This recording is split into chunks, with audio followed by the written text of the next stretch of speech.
teams struggle on new patches, not specifically T1, but Gen G got toured by KT when they one of the first matches on a new patch. So I think honestly, if you're the underdog, it's a good opportunity to try and get some advantages. If you feel like you got a better or quicker read on the patch compared to your opponents, and we have seen some picks trickle in. You know, we saw the Jace, the Renekton, and the Ahri, which all got buffed, have kind of reared their heads so far, even in just day one, and already seen that Jace banned away by Quantum Freaks, which, you know, I think is fair. It looks really good right now, the Jace, and it's Zeus, so yeah. Don't give him Jace. Keen already looked so broken on this pick, and Zeus is just another one of those guys that you do not want to give this champion. Not to mention that it's relatively flexible, but either way, Nautilus also going to be taken off the board. We have seen a lot of Nautilus bans recently as well. Good to see the Senna still banned, even though she did receive her first loss in 18 games. It was the 18th game after the 17-game winning streak of Senna. Yep, so still very strong. I think it goes without saying. Interesting, we typically see teams direct bans towards Bull with the Kalista. Haven't seen that yet. It did get nerfed a little bit on the patch. Still seems to be high prior, but they actually ban the Draven and not the Kalista away from Bull. But we definitely felt like one of the reasons Quantum Freak struggled in the matchup against Bro is they weren't leaning into the early pressure that we typically have seen from the bot lane that has led to them to have success. And now toying the idea with this first pick Ashe coming out, and they will lock it in. So looking to challenge the bot lane of T1 in the early 2v2, and very swiftly matched. The thing is, with the Calistas, you can actually play a more poke-oriented lane if you max Q, go the early serrated Dirk, and the Varus denies the Varus Ashe from Quantum Freaks, and means you can kind of match pound for pound against the range that Quantum Freaks are likely to go in their bot lane. So yeah, definitely ready for that Ashe to be picked up. It's kind of a rough spot because if you pick Kalista, then you're up against Varus Ashe, and you're potentially getting outranged, even though you did mention the nice build we have been seeing a lot. So it's pretty rough, especially into Guma and Keria, who are kind of the experts in the leading duo, I would say, in this type of game in the bottom lane. So pretty risky, but they go for the Ashe regardless. The Hui is going to come out here. Would expect that in the mid lane for Bulldog. He has played quite a lot of that. But we might just see Jhin Ashe to try to match in the bottom side here. Yeah, I mean, just essentially fighting range with range, a lot of poke around these bot lanes. And the thing is, when you have 4 AD carries in the bot lane, whoever can make an impact first there out of the junglers will get so much success. It's so easy to set up a gank against these picks, so we'll see if that's able to come through. Obviously, this feels like a really comfortable spot for Keria, who's obviously one of the foremost players when it comes to picking up those marksman supports. Zeus will once again go with his route where he's kind of just been heavily prioritizing Aatrox in the first 3. Normally we've seen top lane kind of go into the later stages of the ban phase. T1 have gone, no, we want Aatrox. Zeus is fantastic on it. And then we'll just ban away things he doesn't want to have to go up against. First off being Cassante. I wonder if we'll see like the Renekton taken off the cards. Could be something that's taken away. Not a bad idea. Jarvan as well going to be taken away. Yeah, I mean, if I'm playing Ashe Jhin bot lane, I wouldn't want to play in a Jarvan. I think, especially as you can't really utilize it as well yourself because it's not as good against Kalista, and obviously she can save Varus from those tricky situations. Actually ended up banning the Lee Sin away from Cuz.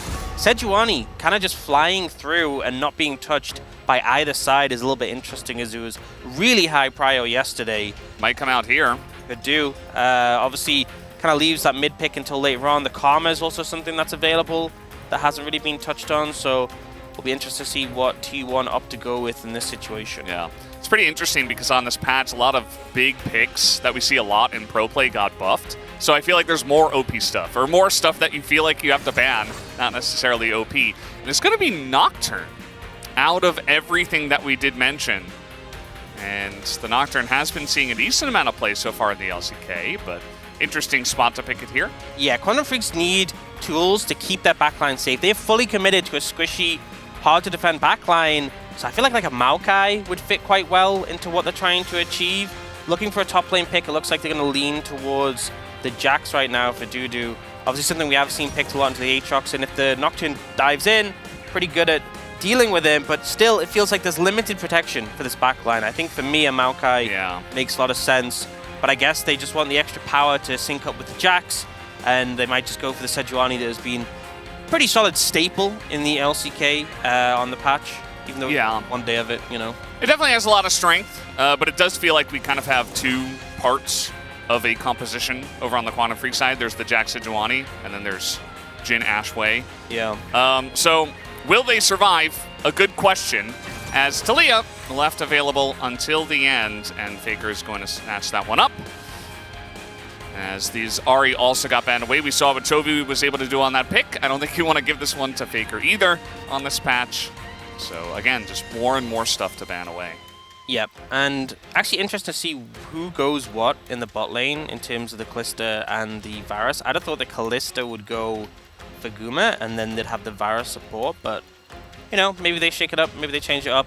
I do think the Talia and the Nocturne is such a powerful duo in terms of map impact, both of them having those global ults, and, you know, we talked about having 480 carries in the bot lane. Whoever can make the impact there first is going to be rewarded heavily, and T1 have kind of set themselves up in a way where they will be able to make that impact. You know, if you start threatening dives towards this Jhin Ash, the game is just going to be yours so quickly. Yeah, absolutely. And T1 definitely one of the best teams at doing that and getting an early snowball rolling, as we do have a bunch of stuff in the audience. That's GBM as well is out there. And yeah, pretty interesting composition here from the side of Quantum Freaks. We have seen the Jack Sejuani have a lot of power recently, so curious to see if we will see a lot of focus to the top side and just kind of leave Jhin Ash to try to survive against this Nocturne and Talia, who will be down there eventually, as we hop into the Rift for game number 1. Quantum Freaks, Hana do Z. Pondong fighting! T1, Hana do Z. T1 fighting! Great cheers from the fans. Yeah, really well done. We saw them in the crowd, you know. I'm pretty sure that was GBM cheering the really high-pitched. Yeah, I think he might have, you know, he might have been a bit excited, GBM. Generally doesn't sound like that, but it's the way it goes sometimes. Little setup on the bottom side. I like this, especially when the bottom lane is going to be so contentious. Oh, this is interesting. So one thing that got actually nerfed on the patch was lethal tempo. For melee champions early is like a lot lower attack speed. And dude has actually gone for the fleet footwork on Jax. So obviously decent amount of sustain, bit of movement speed, but doesn't have as much dueling power, I would say, as the lethal tempo. Especially Zeus going the Conqueror as well. Going to be able to stack that up. Yeah, it's definitely an interesting choice. We have seen a lot of tech into Aatrox involving movement speed. The favorite of Huni, of course, being the Rumble with Swifties. He just loves that build. I've heard him praise it so much. Yeah, big fan. Definitely a big build we see oftentimes, but yeah, I suppose the fleet footwork can work a little bit like that. I love how they changed the supply in this patch specifically to stop people starting like early Dorans. Yeah, so nice amount of damage onto Andil, but also a ton into Guma, as the last person to play this was Delight into Moham. So Genji versus Kwangdong Freaks about a year ago. 4 days off of a year total. Yeah, I mean, it's definitely Kwangdong Freaks to have the initial pressure here. Not too much surprise just with how strong the Ashe is. But yeah, you know, I love how they changed the supply items. They were trying to make it so you don't start a Doran's. You have, like, you're punished for it. And we literally have all 4 bot laners starting, like, Doran's Blade. Did you notice that, by the way? Keria moved away from the lane to give level 2 first, and that's going to be first blood to Keria, speaking of which, as the, is he the AD carry or is he the support? Well, I don't know anymore, as Keria picks up a double kill on Kalista. Yeah, I mean, I think the lanes just boom now. Disrespecting the amount of all-in power that the Kalista has. And the thing is, they also had a bit of a summoner's disadvantage, because you remember Andil burnt that barrier for an early trade. Keria just managed to secure the double. Also, Keria moved out of the lane to give level 2 to Guma first. Yeah. And then Keria was the one who came back at level 1 and got the 2 kills. I think insane. The theory might be because only one of them could get level 2. You know, if they both shared XP, then they would both be level 1. So opting for the immediate power and Carrier just managing to get rewarded here. And this is one of the problems with Jhin. Your attack speed's so slow, it takes a while to get those autos out. Couldn't get the 4th shot soon enough. And yeah, the thing is, I kind of talked about how, you know, whichever jungler makes the impact there first. I talked about, you know, the global presence of the Nocturne. Yeah, that goes out the window. It's too late. Yeah, I mean, it does further emphasize wanting Cuz to go down there and make things happen. But again, as you said, I feel like there's more synergy with the Sejuani Jax than there is for the Sejuani going bot lane. If Kwangdong Freaks have the plan of just focusing top lane, I really worry for Bull and Andal. Yeah. I mean, there's still an opportunity, but it comes way later, I think. You know, once Cuz is level 6, once Andal is level 6 as well, because we know what Sejuani Ashe has in terms of ability to work together as well. But as you already mentioned, the fact that the Kalista has 2 kills already is a big issue. And you know, I think you can tell there was so much intent from T1's bot lane to really fistfight this, because there's no cleanse. And when you're into Ashe Sejuani, I think most bot lanes would take cleanse on their AD carry, but I feel like them taking heal was very much, no, we're going to fight this. If we need to deal with the Sejuani or the Ashe Arrow, then I guess tough, you know. maybe Guma will buy him a kills to use the AD carrier. You know? That's a good point. I think that's a great first item for Varus, especially. Mikhail's, I mean, when you got a guy like Carry on your team, you might as well. Yeah. It's so funny, too, because Guma is like a world-class, world champion, you know, insanely high-level AD carry. And then you're just playing with Carrier, so it's like sometimes you just get outshone somehow. It's really ridiculous. She's got a no ego, you know. That's the only way. Yeah. At the end of the day, if they get the win, they get the win. Part of it is the meta that T1 creates for themselves and for League of Legends, I guess, with this AD carry supports stuff and the amount of times they somehow pick up Senna with the Tom Kench, which Carrier was able to pop off with against Bro recently. It does make a big impact in the support role nowadays. As Owner trying to set this up, he does have the prio from bot side, of course, and it is first Infernal Drake here. So Owner trying to speed up to level 6 and make an impact himself. Yep. I think as well, once you get the... We've already got the level 6 for Faker, once you get the level 6 for Owner, I think that's really where you can look to capitalize more on this bot lane. Some heavy trades got on Andal. Yeah, he's getting pretty low, as we do have Cuz hanging around down on the bottom side here. Owner's not able to hit level 6 just yet off of that objective. The last camp, and he's 6 maybe? Did he get the blue? If he got the blue, then probably. And he is angling down. There is a ping on him directly. No, he still needs more. He's level 5. Pretty okay. Well, he'll get there. As this bottom lane is pretty rough. Andal is not here, as he did have to back after all the poke did come down. I think the problem is, it's before you have the level 6 from the Ashe or the Sejuani, it's kind of actually hard to set up on the Varus Kalista. It's kind of hard to find an angle to get on top of them, and you don't have anyone else to like stack your passive. I mean, I guess you can get the root from Jhin, that's the best thing. But yeah, especially with how low Andal was, they didn't want to risk it, didn't want to go for it. And now Owner is level 6, so, you know, that window kind of getting smaller. We do see Guma and Carrier going for a reset. I wonder if Carrier will head towards the top side and they'll look to... Oh. Let's see what happens here, as, okay, that is going to sail wide. Owner going to feel the pressure. There's a ward in here, going to come down to a smite fight. Does go the way of Cuz.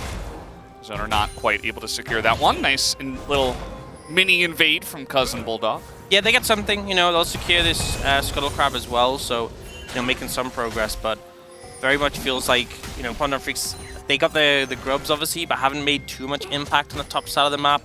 And now this is honestly where it gets quite painful, because we can see both Guma and Kerry have come back to lane with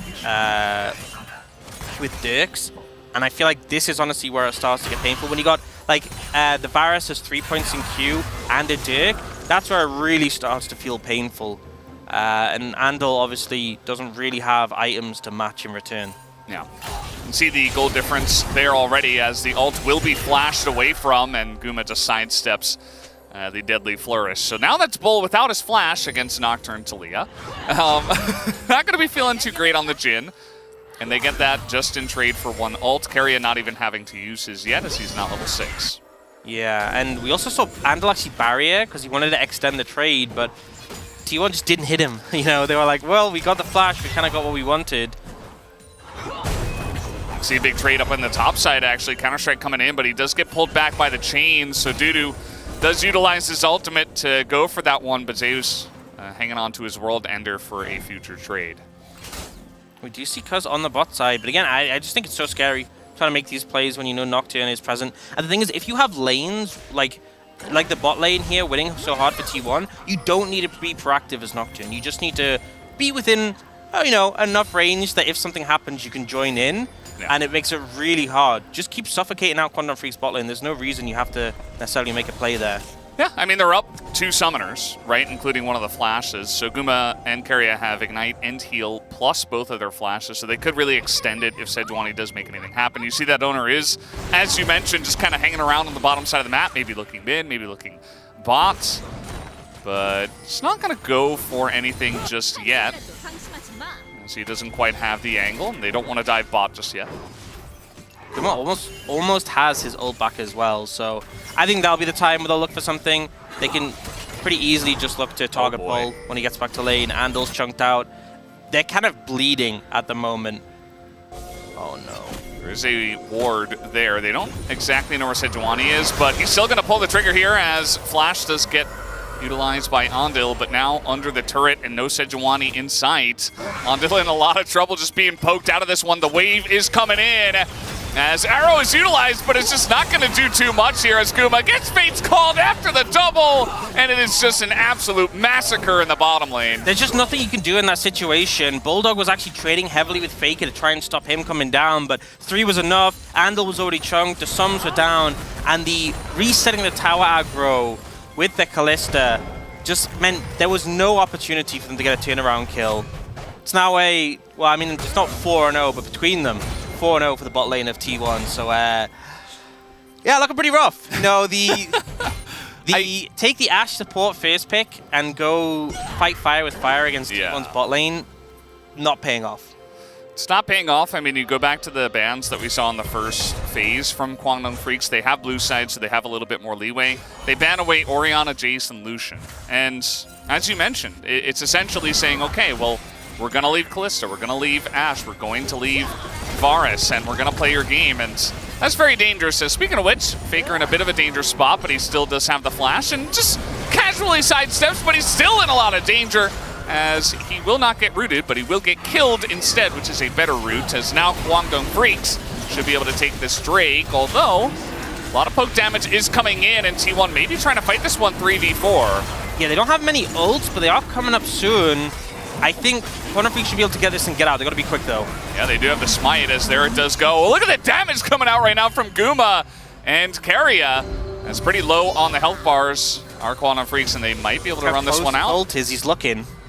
Guma running on in, but yeah, not going to go for anything further. Yeah, a lot of confidence from Quantum Freaks to go for that. You know, knowing the ult timings, knowing they were down, gave them that window. But it was close, and the thing is, they get so chunked out and return. Zoning ult. Yeah. Yeah, I mean, I just feel like there's very little you can do in this situation. I'm not sure it was intentional that Keria hopped in front to block that, but regardless, it was Guma getting the aggro was the important thing, which ensured that they could reset it with the Kalista ult. And here, Faker just overstepping a bit, doesn't have the support of the team when he's going on this little solo mission. Yeah, also got the rocks down late, so wasn't able to even stun Cuz, which allowed Cuz to flash over him, and it just turned into a total disaster. Meanwhile, Andal?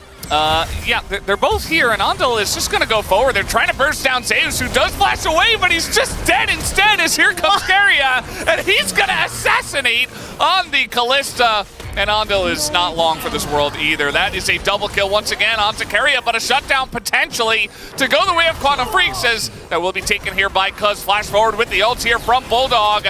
Might just be enough burst damage as the Q cooldown, he's trying to get it out, but now he's in trouble himself, as Owner will come in and just gives the kill over to Guma, because why not? What a chaotic passage of play, honestly. You know, it looked like Andal was so completely out of position, but they managed to turn around and take out Zeus. And then it kind of just got a bit wacky. I'm going to... There's no... Oh, boy. Backing on a ward here. He's going to Arctic retreat under the turret. He should be okay. Yeah, should be fine. Yeah, Carrier's playing this one a little aggressive, I think is safe to say. You see like a lot of giggling happening if you watch the player cams here on both sides, but especially on the Quantum Freak's side. I'm sure this isn't the first time. Might be more like the 20th time. I mean, considering the amount of times these two teams did scrim leading up into Worlds, I would imagine this is kind of used to it by now.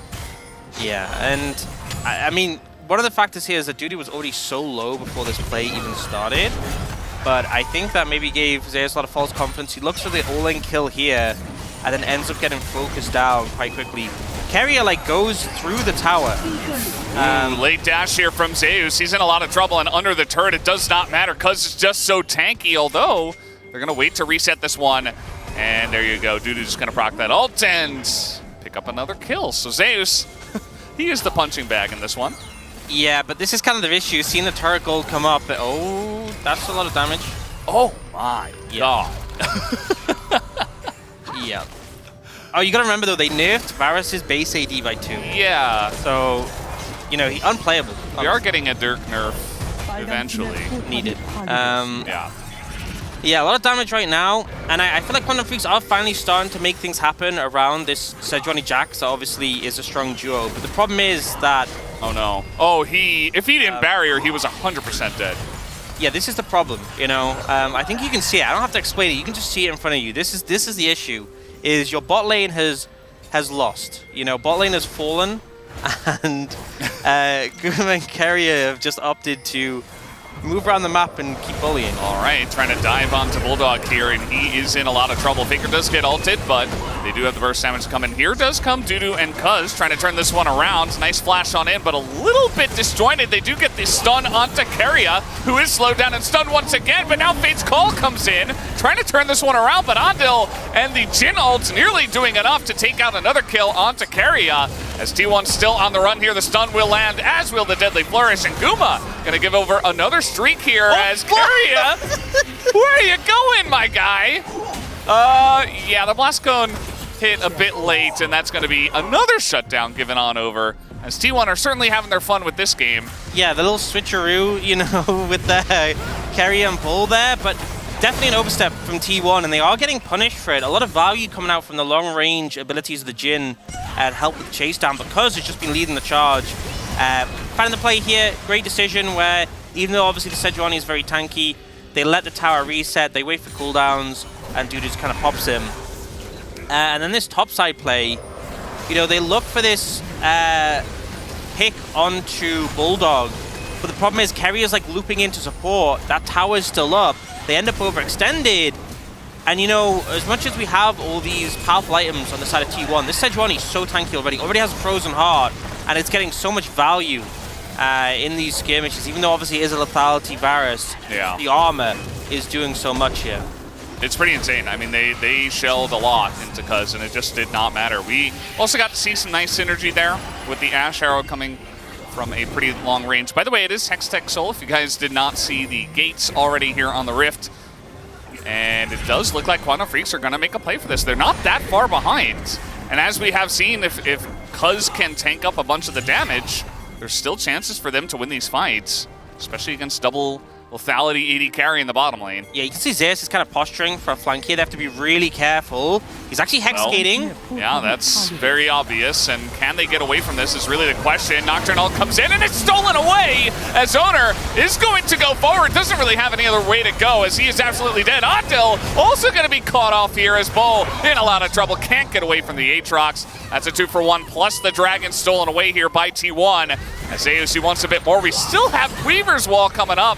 A very nice assault over the wall here from Cuz, but it might not matter.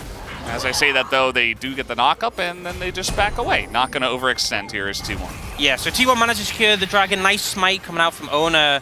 Overall, it is pretty solid fight win for them as well, but they don't gain too many advantages, but you could see the impact of Zeus on this Aatrox coming on the flank. They just didn't have a response for him, and as a result, kind of just lost their bot lane very quickly. It was a pretty uncomfortable position. Gold lead about 2,500 right now, so still pretty substantial for T1, but Quantum Freaks did an okay job keeping it within arm's reach. Yeah. I mean, surely Guma and Keria, they got very far ahead early on in this game. But take a look at the top end jungle here of Quantum Freaks. I mean, Dudu's insanely fed. We got Cuz basically unkillable. That's going to be a flash forced away from Guma Yusi as once again Andal. Nice posturing here. Very aggressive on the Ashe. He knows that he can always threaten. He has a lot of support from Sejuani Jhin. And he'll always look for those picks. And that's the thing is, because there was no cleanse we talked about earlier, and they used the ult aggressively at the end of the last fight, you know, you're very vulnerable to these long-range engages from things like the Ashe, while that Calista ult isn't available. It's coming up soon, though. Yeah. So who is going to buy the Mikhails? I don't think it's going to be Guma, even though we joked about it before, and I don't think Keria goes at third item. No, I don't think either do, honestly. I guess you just go Edge of Night and hope. Pray? Yeah. Like, that might be the strategy, honestly. Maybe Ona. They can give that duty to him. Yeah. We have seen junglers in recent times. You know, sometimes they go like Edge of Night. No, they go Knight's Vow. You know. Yeah. This is the adaptation. Is that? I swear, if I had have seen a Nocturne with Mikhails, I don't think I can handle that. Yeah, we'd have to get another caster up here if that happened, I think. Yeah, and we are going to have at least 2 Edge of Nights, so, you know, Zeus is going to go for it as well. That was a blind arrow. It does have a relatively low cooldown, especially if you do go for lethality Ashe, but, yeah, they didn't have any vision there, so maybe a hawk shot thrown over or something. Yeah, it's not that big of a deal if you just throw them out and you end up missing, but notice how T1, oh, they're looking. Yeah, they're looking for a play here. Andal now in a lot of trouble, and that's what happens sometimes if you posture aggressively without flash. The ability to close the distance here for T1 is pretty insane.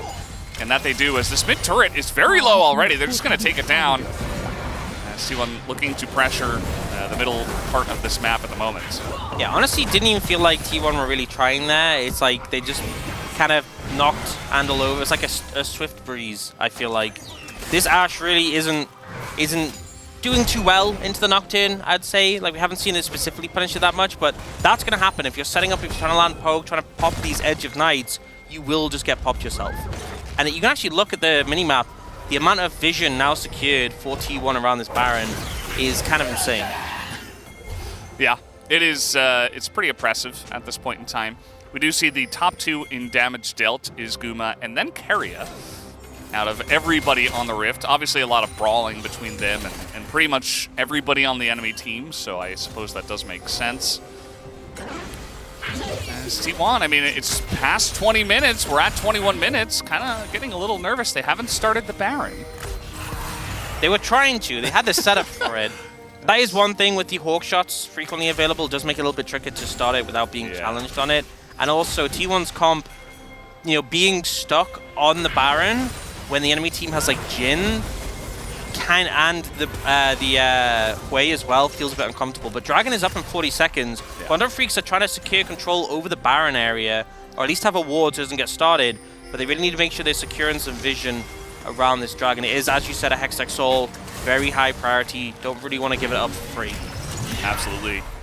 And yeah, you know, jokes aside, I don't think T1's ever going to start this one unless they get a big play.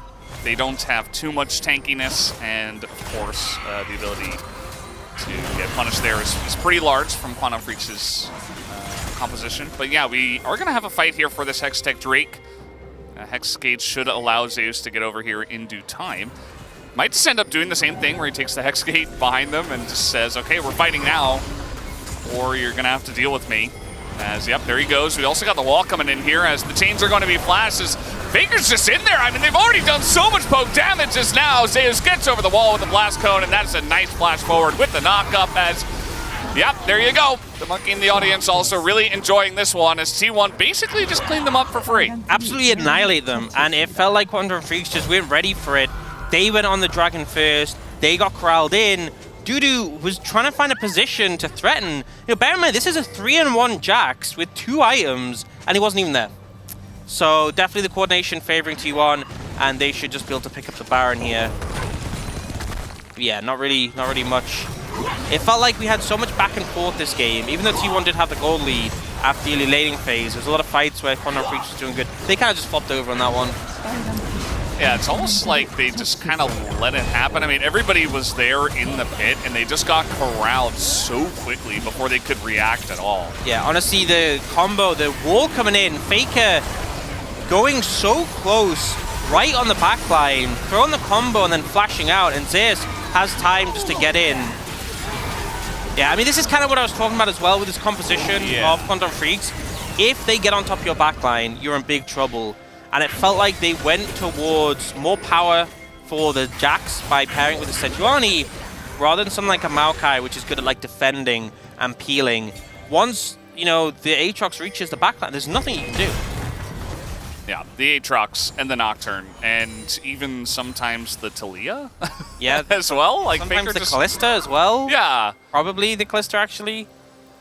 Okay, he's going to spot him because, once again, trying to play around the Jax, but just feels a little bit lackluster. I mean, they're 9,000 gold behind. They don't really have much pressure. There's Zeus. He feels the pressure himself, and now we got a big rotation coming on in. A lot of pings here from the side of QuantumFreaks. His owner is going to be spotted, and Fear should come in. Zeus is pretty far away from this, though. Still trying to force the fight as the Chains of Corruption will come down, and yes, owner gonna get flashed on, takes a ton of damage, but they just can't kill him finally.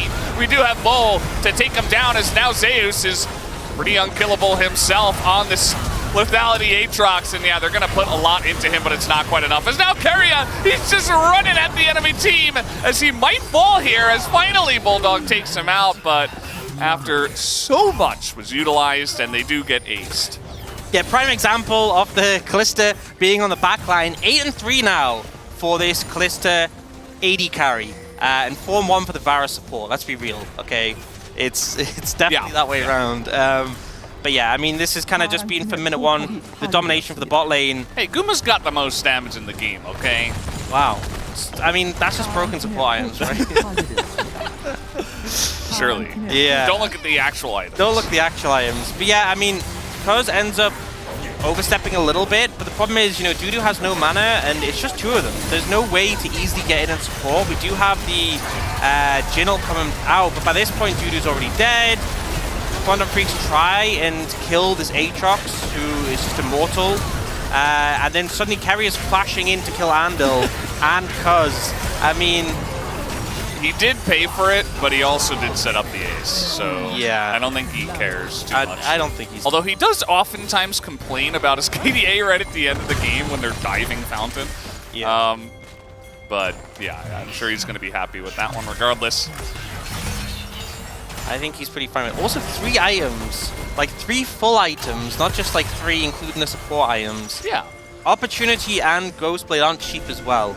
I'd actually be interested to see the gold. I mean, I'm pretty sure Kerry has more gold than Bull at this point. That wouldn't surprise me at all, as they are trying to kill Faker here, who is kind of just hanging out by himself in mid lane, just doing Faker things, I suppose, but he is going to pay for that one as chains do come down. They're trying to set up this fight as Kuz, he's very tanky, and he will survive. Lots of poke just come down, and they're just going to Fate's Call out of this one, play it safe for now. As Guma does throw himself over the wall, look for a bit more poke. But yeah, just trying to exert as much pressure as possible right before this Hextech Soul. Drake does get spawned. Yeah, I mean, I like the idea of going for these picks. It's pretty good from QuantumFreaks. They might look for an angle on Guma. Remember, no cleanse, no Callista ult now. But they have 40 seconds to try and find an angle to fight this. Faker's going to be up soon and has teleport and the Hex Gate, so not really a problem. But yeah, Faker just... You can see the team trying to apply pressure in the bot lane, and Faker's kind of solo pushing and just... It was a nice setup. I mean, QuantumFreaks cleared out all the vision on the blue buff side of their jungle, so Faker didn't know if they were there. And yes, he was very far forward, but just to applaud QuantumFreaks for a nice little setup there. And T1, they just elect not to fight it, as now Owner has respawned. Yeah, once again, I mean, I feel like Zeus is getting so much value of these Hex Gates. Andal's half HP and Aatrox is there. Oh no. Wait. Wait, no! Oh god! The horror! As now they're gonna dive into this backline. We do have Bull in a lot of trouble as well, as he can't get away from the fear. He doesn't have any summoners. I mean, let's be real, they're down 13,000 gold, and T1 are just playing with their food. And yeah, I don't think Cuz is going to die. Although ONER'S going to try to up his damage number as much as possible. Yeah, he wants that one kill. He hasn't got one yet this game. He and Andal on the same amount of kills, actually, so yeah. Yeah. Trying his best. Equal impact. No, not quite. Yeah, I mean, the flanks from Zeus have just been...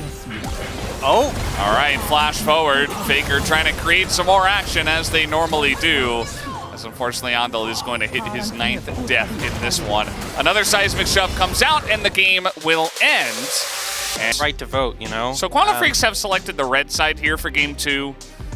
I actually don't mind this, although I do think that blue side is very strong right now, and with the buffed champions, it does feel like you want to ban away more of them, but... I think this is the right call. Change it up. I think counter pick is so problematic for against T1 that I think going on the red side might alleviate some of those issues, but it's still concerning. And it also means you get less bang for your buck out of the bans because you're going to have to ban Senna.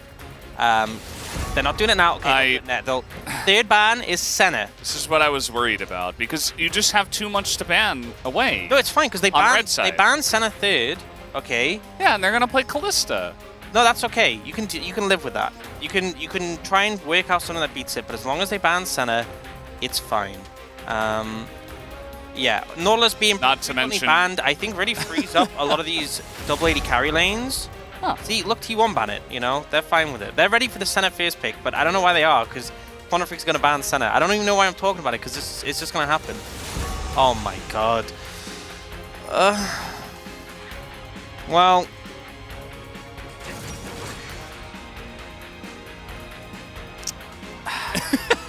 I don't have anything to say. Yeah, I mean, that's just not... Now, okay. A lot of people are matching the Senna with the Smolder, and we are going to see the Wade coming out here as well. See, we've seen... But now, we're going to see Aatrox Tom Catch. It's actually... We've seen a consistent theme in the LPL that Smolder is often played into Senna and is doing better in that region than here.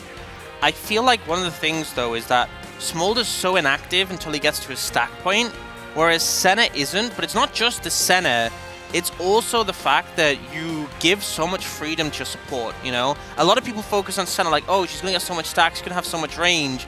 The thing is, like, it's not just about Senna being, like, a strong champion in and of itself. It's the fact that, like, your support is 1.5 times enemy support.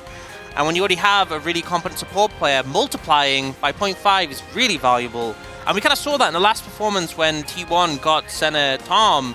It wasn't really about Guma as much as it was about this immortal Tom Kench. So, you know, at least Quantum Freaks have, you know, they have a range element with the Hui again, which I think is important into the Senna. And they have scaling elements, but, you know, they're going to have to hold on tight because they're in for a bumpy ride. Yeah, I think you kind of hit the nail on the head, right? If there's one team you don't want to do this against, it's T1. And that's because they have Keria. And he's not the only support that can do this, but he's the best at it. And not to mention Guma's a fantastic Senna player as well, and it's really strong. Plus, you don't deny Aatrox away again, so Zeus is going to pick that one up. Not too surprising at all. You know, we saw the Smolder win against the Senna the other day when it was DRX Bro. I feel like part of that was we just didn't see the pressure come out from the Senna Tom.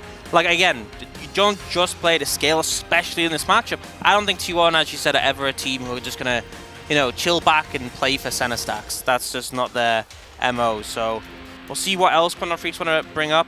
The Sejuani is still open, so that's kind of been something they've really lent towards when it's been available. They're actually going to opt for the Gnar now into the Aatrox and keep their jungle pick hidden for now. You know, obviously they already know the top matchup, so I don't think they necessarily need to, which makes me think maybe they have something interesting they want to bring out.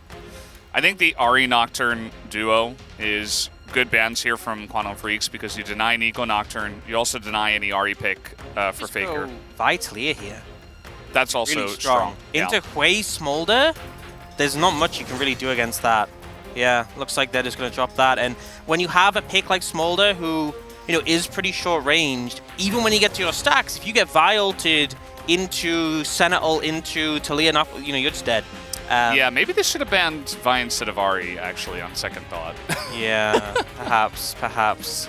And maybe you get the Volibear. The Volibear did get a lot of buffs on this patch. He's been very popular in top lane in solo queue because of some of the item interactions he has with Ingenious. But in jungle, we did have that game where it didn't really go well yesterday. But ultimately, you have decent single target lockdown, very good early dueling. I think the hope here is that by bringing out this Volibear who's strong early, the Gnar who has a lot of lane presence, they're hoping that they can kind of alleviate some of the issues the bot lane is going to have. Especially because, like, it's not just the Smolder, but Smolder Alistar, you're not going to get to touch the wave until, like, the enemy bot lane is, like, level 3. Like, the level 1 of Tom Senna is very strong. Yeah, I mean, you just got to sit back and farm under turret, basically, and hope that you don't get dove. I would assume Alistar can help against that pretty well. What I will say about the Senna is, I don't know if you know this, it's actually on a 1-loss streak right now. Yeah, if you look at the last match, more losses than wins. Yeah. If we specifically just take that one exact example, yeah, pretty good. And it was our 2 bottom teams in the LCK. Might have had a small effect on it, but don't want to assume anything. Either way, guys, we're ready to hop into the Rift for game number 2.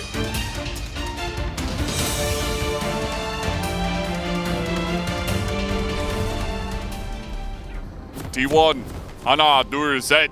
T1 fighting! 광동 freaks, 하나, 둘, 셋. Guangdong fighting! All right. Well, let's see if the Gambit pays off, and if they can get through the early stages of the game. Envy in that game when he was playing Smolder, when they did leave it available, he did get to 225 stacks at about 21.5 minutes, which was relatively fast. Again, not a lot of pressure from Dirax in that game. This should be a different scenario where the Smolder is getting pressured a bit more. But I do want to keep an eye on Bull and see just how well he can stack it up. Yeah. Because if he does reach a certain point and the game is relatively even, we've seen crazier things happen. I'm not saying it's likely, but this is kind of what they're banking on, I would say. Yeah, it's not impossible. It's definitely what they're looking for. He has got the Doran's Blade start with Fleet Footwork. So, I've talked about this a lot. There was the Doran's Ring Comet start, which is like more early power. But if you want to stack as quick as possible, you go this, you max Q from the start, you don't put points in W. And they also did tweak him a little bit on this patch, nerf some of his AP ratios, which, was trying to make it a little bit harder just to easily navigate lane. Honestly, they're going to touch minions, which is a pretty good start, all things considered. Well, they did. Touch the minions. I'm saying they got to, yeah. Yeah, and it's kind of... Guma and Carry aren't really touching the minions themselves. Yeah, they're just trying to hit Bull and Handle as much as possible. Kind of just letting it crash. As Guma is personally on a 15-game winning streak of Senna. So this is outside of the 17-game winning streak of Senna amongst multiple different players. Guma has his own separate winning streak of Senna over multiple years. Not even just recent patches. Well, wouldn't it be cool if they broke that? I think that's the takeaway that they're trying to illustrate, not the overwhelming odds. But regardless, you can see this is a point where they've hit level 2. Very dangerous against Senna Tom, just on the fact that if you land that route from the Senna, it's a guaranteed knock-up with the Tom Kench. Just applying pressure as much as possible here. Yeah. It's always funny when you have these sort of matchups where it's like a scaling bot lane, because you just end up with a Tom having way more CS than the Smolder. Already at like 17. And it's very funny for the Tom Kench. Yeah, for sure. Very funny for the Tom Kench is and for us, I guess. Yeah, for the viewers, Well, not the Guangdong finals, maybe not. Yeah, for some of the viewers. You can see a nice amount of poke coming out from Bulldog, but now he just has to flash. So kind of unfortunate. He kind of missed everything, and then Faker just walked up and put that seismic shove right under his feet with rocks on the ground, so he kind of forced a flash away from that one.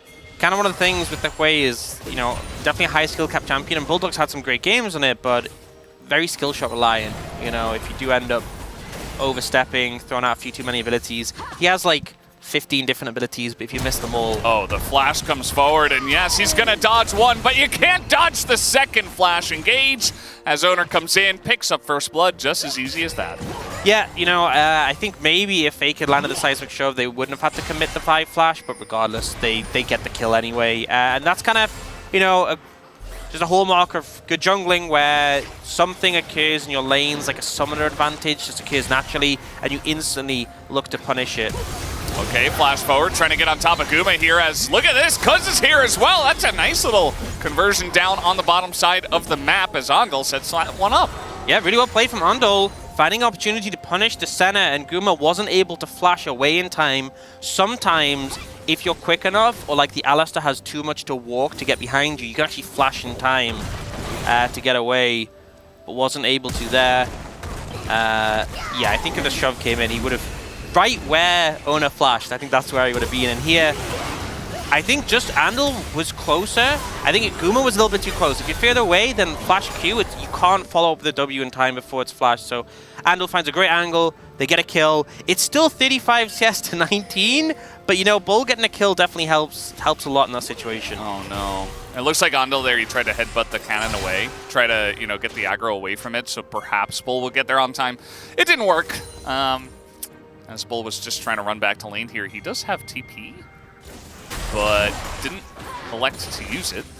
So either way, it was a cannon wave, so he does get some of that CS, and now he has TP for after he gets poked out here. Yep, you know, has the backup. Play gonna go down as well, so the early pressure's coming in already. You can definitely see that. The kill helps to alleviate that.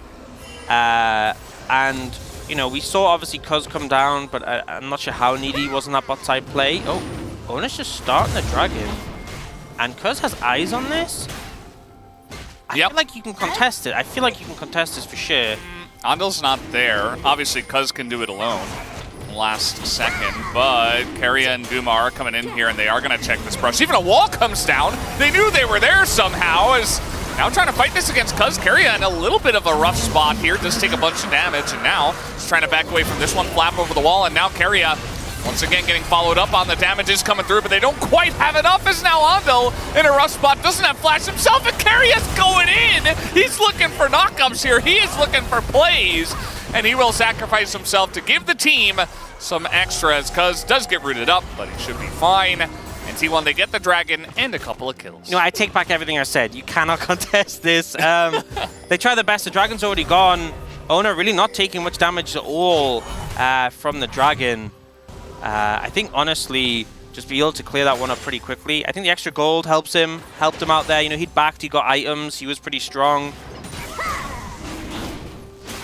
We'll see the replay. And yeah, he was very quickly killing that dragon. And then Keria goes in a little bit aggressive here. Andal's showing up, but the problem is, yes, they're focusing damage on a Keria, but look how much damage has already gone down on a Bulldog. Bull has to disengage. And Guma's just free hitting this whole time. Like, Andal's chunked, Cuz chunked, Bulldog chunked, and then Keria goes in for more. Yeah. I feel like he didn't necessarily have to, but it ends up being a 1-for-1 trade with him and Bulldog, which, you know, gives the kill over to Faker, and I think Keria will take that. He's already got his POG of the day, I suppose, and he's willing to take a little backseat for now. As a nice little engage now onto Guma. Keria does have the Devour, and he's actually looking to use it aggressively here onto Ondol, who does not have flash himself, as now Keria, well, he does have Oner coming on in, and he is quite tanky, but can Cuz and Bull do enough damage to him? The answer is no, although ult forward is now, he's going to get assisted in the flash in. No. It just looks silly. Oh no, as now Bulldog is in a lot of trouble, and by Bulldog I mean Bull, of course. He is going to go down as Faker just going to join the party when they give that kill over to Keria. This is part of the problem, is that Tom just becomes immortal. You know, you have the healing from the Senna, but also just, I just find it insane how long he survived, and Quantum Freaks fell for the trap. Oh. All right, well, they're going to fight it again, as here comes Mom. And that was it. Yeah. Yeah, your mom can't fight all your battles. You know, you're going to have to do a little bit more on your own. Just yelled the bully away, I guess, for now. But yeah, I just... it feels like one of... Oh. Okay. I think they could have killed him, maybe, if Faker stayed. But regardless, I feel like Quantum Freaks keep falling for the bait, where Carrier plays super aggressive. And so instinctively, like, we should target him because he's so pushed forwards. And then they just don't realize that the investment to kill him is just never worth it. Trying to dive Zeus here, actually a decent chance with the Volibear, but Cuz doesn't have ult, which, let's see, the ult here from Bulldog will land. And that should be enough damage now, as Owner is here. But it is a 1v3 situation. He is going to force the flash out of Dudu, as he takes a bunch of damage himself and will back away for now. Yeah, do not. You know, nice to get that trade. What am I seeing? Just slapping the turret. Yeah. I mean, it's just the final form of Carriers when he becomes a solo laner. You know, very fed already. I feel like the bot lane's started to go out of control. If it isn't already, it's 2,500 gold lead before 10 minutes. It's a problem already. And one of the things as well is that typically when you're playing, you know, Senna, you're fasting, you're not farming as much. You're going to be behind in gold because of all the kills and plates they've been picking up. I think Guma's going to end up ahead compared to Bull. Yeah, we've seen it before. Wouldn't be the first time. You know, you got your support item as well. It can all kind of snowball and stack pretty heavily. When you are playing the Senna, you're getting the gold from the souls as well. As we're going to take another look at this dive. Nice to set up from Quantum Freaks. Yeah, good roam from Bulldog. Just able to secure this. You know, it goes on a little long because Zeus flashes trying to get support for the team. But they're able to get out. And the thing is, because Faker's actually leaning bot here, Carrier's nowhere near, Guma's nowhere near. Owner gets the flash, but he can't really go more aggressive than that. Yeah. And speaking of which, we're back on the bottom side of the map again. Bulldog is almost dead. And by Bulldog again, I mean Bull. Now, here we go, we got a Vi on top of him as Flash comes in. He is going to flap away, but Owner is tanky enough. Meanwhile, we did have Ondil go down because it's just falling apart right now as Cuz under a lot of pressure. And we'll just wait to reset this one. Who will get the kill? It will be Carrier to slap him with his tongue. They just dove a Volibear Alistair. Yeah. I mean, this is the problem as well. You start to bleed out against this Tom. It's so easy to dive. You just walk under, hit him, you have your shield, you're ready to go. It's like a 4,000 gold lead now. You know, maybe, I'm going to say this might be controversial, Brendan. Okay. Maybe they should have banned the Senna. How could you say something so bold, so brave? Bulldog's ganking again, but Zeus is much tankier. Do they have the damage? They're so close, and they will get him. I was fearing for them there just a little bit, as Ondil here is going to be caught in transition. Faker just throwing a bunch of rocks at him. Does he have to flash? He's going to flash in as now just alley-ooped over to Cuz. Faker in a lot of trouble. Will pick up the kill. And then eventually does go down to Dudu. You know, I don't think Andal needed to go in for that final stun auto. You see, he thought he had his E stacked up, but he... Oh, not again. Oh, no. He's going to land the stun as there's the Devour. And Cuz is here, but it just does not matter. As Carrie is like, yeah, you want to go, buddy? Let's go. How does this happen every game? Yeah, I don't know. You gave them Senna, but you also gave Carrie a Tom Kenshin a reason to play it as the Grey Health comes in. They flash forward, and they will take them down. As here's Bulldog. He's going to give it a try. And this time, Carrie will actually go away. I thought he was going in again, but instead he'll just sacrifice his Oh, okay. Senna. Cuz was actually the one who got the kill credit there, by the way. Yeah, that was close. Yeah, that was very close to an execute. You know, I've said it like 7 times this game. Maybe it was a bit of a problem giving Carrier gold. Maybe you shouldn't give Carrier... You've already seen what he could do without farming on the Callista. Now you're letting him farm? Yeah. Yeah, and... this was the lead up into the dive. That's why Bull got just chunked out. And they're just corralled under the turret. They can't do anything. Yeah, there's no out. You know, the Tom has the gobble still, so you can't even try and focus someone down. The Tom can take aggro so easily. They've already got 2 dragons at 13 minutes. They could have soul by 21 minutes. Yeah, and it's 2 good souls back-to-back here for T1 as if they needed anything else. Hextech into what will be a Cloud in a couple of Dragons, which just will be very nice. I mean, Tom Kent loves it, Vi loves it, Aatrox loves it. It's not even that, like, Guma has, like, a little bit more gold than Bull. He is, like, 1.2k gold ahead of the farming Smolder. Yeah, I mean, you know, I think trying this into some teams, it can work, or in other regions, right? But T1 are just so proficient at doing this exact thing that I just don't think this was the opportunity Keria has the most gold in the game. Right? Keria has the most gold in the game. What do you even say to that? There's nothing to say. I mean, it's like, stop giving Keria gold. It's insane. It's not okay. It's just not. It's never gonna work. Well, they gave it the old college try, and it didn't work. 5,000 gold the lead for T1. Yeah, Bull has 100 stacks. So I mean, it's just basically from here. It's gonna be us watching Bull stacks, and we'll be like, oh, he's pretty close, getting closer. While T1 just looked to end the game. You know, maybe Quantum Freeze can find some more picks on Azaius. I think might be the strategy. That has been the strategy for many a team against our stronger teams, even against Gen G as well. You know, there were multiple games where Keen was being targeted in the side lane while the rest of the map was just being absolutely smothered and crushed. And similar thing happening to Zeus in games 1 and 2. Just try to focus where you're not losing. It's a nice strategy, but it's just not quite enough. You know, it feels like a trade, but it's not. Yeah, I also think the thing is that you end up seeing T1 get so much, because it's not just they get the kills or they get a big gold advantage, but they also get both the dragons and... Well, Bulldog in a little bit of trouble here. Faker is going to take an ult to the face as he is holding on to that seismic shove for quite a while. This is just a straight up 1v1. Thought maybe Owner would join up, but he had better things to do with taking the Rift Heralds here. Yeah, I mean, trade of ults, it's not a big deal, but just a very aggressive play that didn't really pay off. Faker trying to get that POG to match Chovy.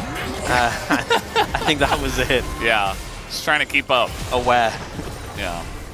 It's not the easiest thing to do at this point. And you said it at the top of the day, like T1, bit of a warm-up going up against Quantum Freaks because they do have Gen G later in the week. And I can almost guarantee you that we will not see the Senna in that game. Yeah, I mean, I think Gen G could be watching this series and they'll go, guys, I think we should ban Senna against T1 when we're on red side. But it is curious. I mean, there are a lot of different options to go for. Again, like we saw the fight fire with fire. Yeah, this is Keria TPing in. As we are going to disable the turret, but again, this is the Aatrox as he flashes in, hits the sweep spot, and the desperation does not look great as Bulldog is in a lot of trouble here as well. They'll just give this kill over to Zeus because, to be honest, he doesn't have quite enough. He needs to catch up as Guma here in a bit of trouble, and Faker is not quite able to help him out. And Bull will also go down. This is looking like a straight-up ace as Zondil's just kind of running around in circles. And that will be the ace as T1 will also take the dragon. Yeah, I mean, they try to go with the leading play of killing Zeus, and it seemed like T1 had cottoned on to the fact that that was their strategy. Very quick replay coming out of this. Yeah, they don't quite finish off Zeus before the ult comes in from Owner to stop the damage. And then it kind of just gets manic. Bulldog regretting that TP, wishing he could go back a few years to cancel it. And then Guma ends up icing it. Look at Keria, by the way. Keria could have come over and gobbled it. Or try to help him. He's like, no, my gobble is for opponents only. That is how I play the game. Based. That's how you play. And he steals the kill as well from over the wall. Over the wall, licking them. It's just, he's not having a serious game anymore. Like, he's just having a lot of fun. Yeah, Senna's not the problem. I think we've firmly established. It's the Tom. It's facilitating this. Level 11 as well. So, yeah, I mean, we were kind of talking about the game as if it was doomed. It seems very doomed now. Oh well, Owner's going to get in there once again, just healing up a ton with the Sundered Sky, not really able to do any lasting damage as they get flashed on here. Keria just going to flash lick. As Bulldog still on the run, Keria says, okay, I've done my job there. Now I need to go steal some other kills down in the top lane. Zeus is like, guys, please, someone help me.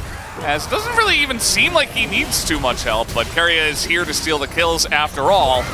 And that he will. Kind of surprised he didn't go for the lick there onto Andal. He is missing a lot of KDA, and what? He's giving kills over. Good guy, Keria. Not my T1 support. I don't know. I don't know what he was doing there. He's only got 4 kills. Come on, man. Yeah, really slacking in this one.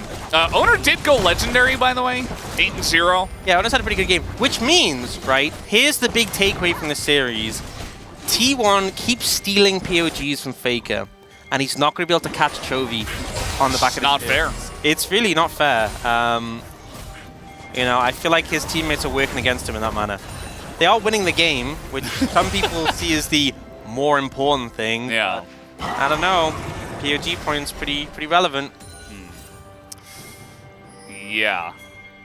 Bulldog, he went back, he bought an arm guard, he sold it, picked up a Haunting Guise, Yeah, no. sold that, and then picked up another arm guard. Uh-oh. Well, he is going to go into his Unbreakable Will, which I hope he's got that for this series. I imagine going through this cycle, you're like, what item will win me the game? And you're like, not that one, not that one, not that one. Okay, the first one I chose. Yeah, dude's dead. He's never going to survive against that. Yep. I do feel like Quantum Freaks, they kind of identified after game 1. They were like, well, we can't really win fighting fire with fire, so let's take a bunch of massive risks and see if it works. It didn't work, but, you know, props to them for giving it a try. And no, they changed strategy. That was the criticism. It's like, look, you can't match T1's bot lane with like the double AD carry thing. It's not going to work. Yeah. Oh, he could devour him. Oh, he's actually going to use it. Nicely done by Keria. It seems like somebody said something, and now he seems to care about his teammates. Very strange. Guma is going to get that kill, and Zeus does live to fight another day. Yeah. But as I was saying, like, it felt like, you know, someone said, look, we can't fight fire with fire. We have to change the strategy. And then they've learned that they also can't use scaling. We'll call that fight fire with water. So they're going to come out of this game like, well, what is the answer, you know? Yeah, I'm not sure either, but this definitely wasn't it. I think that's the takeaway. Yeah. Last game didn't actually look this bad. You know what's also good against fire? I think is rock type. You could try that. And Malphite? Yeah, maybe that's the answer. Or maybe you just gotta ban away fire, right? Just don't allow them to play fire. Maybe just ban Senna. I still think they'd probably not necessarily win on the back of that, but at least they wouldn't have to play against Senna. Yeah. It's very scary too. I don't even mind the Jace ban that they went for, as we're just having more and more fun in this one. I wanted to talk about the draft, but T1 said no. Oh my lord. Dudu's just going to die, and then Bulldog's going to just die. Zeus gets both, and Keria's just here for moral support. Yeah, kind of slacking though. You know, I know we've said it, but he's really not. He didn't even get the assist. If he really wanted 10 kills, he'd be playing this very differently. That's all I'm saying. You know, he said at the end of the last one he wanted 10 kills. I'm not seeing it. I'm not seeing the desire. I think he's trying to hit the 3,000 assist mark, actually. As, yeah, that's what happens to Smolder when the Vi is available and has Talia nearby. Wait, quick, can we get a stack check? We need to know. And a 16,000 gold lead. Is it 225? Is the game winnable? Oh, I guess not. I guess if they do that, it doesn't matter how many stacks you have. Yeah. The game is almost definitely going to end before he hits 225. I don't even know if he's that close. T1 diving turrets now is a very nice ult in that back line with a headbutt from Andil, but it just doesn't matter. The wallets are so far ahead here for T1. The levels are just so far ahead. And yeah, lots of poke coming down from the way. And cancel on the Abyssal Dive as everybody's being poked out here. Keria, they can't kill him 4v1. They got him. Finally do get him. Meanwhile, the rest of T1 was just trying to end the game, but they will be denied from doing that. Quantum Freaks, they do want to play a little bit more in this one. As, yeah, that arm guard is going to help. It actually keeps him alive in this one. So they're trying to help Dudu here in the back line. That's a kill here for the Smolder. We've seen this happen before. He's not at 225, but he's going to get some stacks on the backside of this one. Faker gets a kill, as does Zeus, who did pick up a Hubris. And yeah, the poke is not going to come down from the sky here from Bulldog. Guma going 1v1 here against Bull, and he's just chunking him out, man. The set is even 1v1ing the Smolder, but at the end of the day, Andal will help him. That's how you play support, stealing the kill by the end. Nice, Andal. Well played there. Yeah, T1 getting a little bit silly with that one. We're at 41 kills in 23 minutes. Yeah. So bear in mind, 217. We've just seen a bunch of shutdown gold go over to Quandon Freaks, right? We've just seen them kind of win a team fight there on the back of that play, and they are still 14,000 gold behind. they are still 14,000 gold behind after they got 3 shutdowns and a ton of fire. He's nearly there. He's almost there. Is this when the game becomes winnable? All right, don't steal my stacks, he said. Yeah, those are for me. I think he just hit 219. He's almost there. Closing in. Closing in. Almost. Going to be dealing with Cloud Soul, which particularly on Aatrox seems problematic. They just got so much faster. Did you see them? Like, I was watching them specifically. Okay, Faker. Yeah, he's going to elect to not go for that one. Oh, should I? No. Yeah. The Tibbers with the T1 headband here looks like he's having a great time. Nice engage here from Andal. Boom is going to be called in from the sky as, yep, that was a Smolder. That was a Smolder. And no longer a Smolder anymore, as everybody is going to die if they step out of the fountain. And, but Brendan, the stacks. The stacks, yeah. What about the stacks? He did hit 225. But they didn't win. I don't get it. It didn't win. Okay, well, they're going to kill the Zeus, and that's about it. As Seismic Shove could be utilized, but they're just going to end the